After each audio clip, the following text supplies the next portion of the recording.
Get your free copy of the complete tutorial at www.teachucomp.com/free.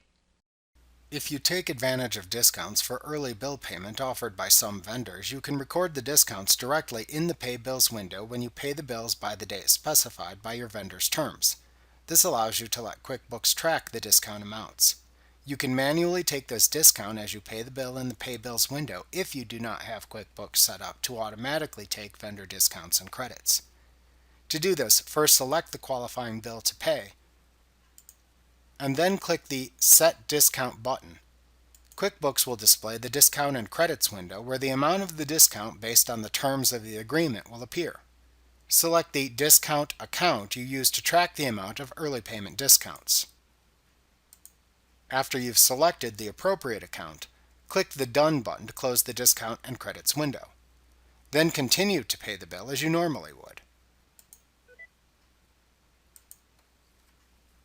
Like what you see? Pick up your free copy of the complete tutorial at www.teachucomp.com/free.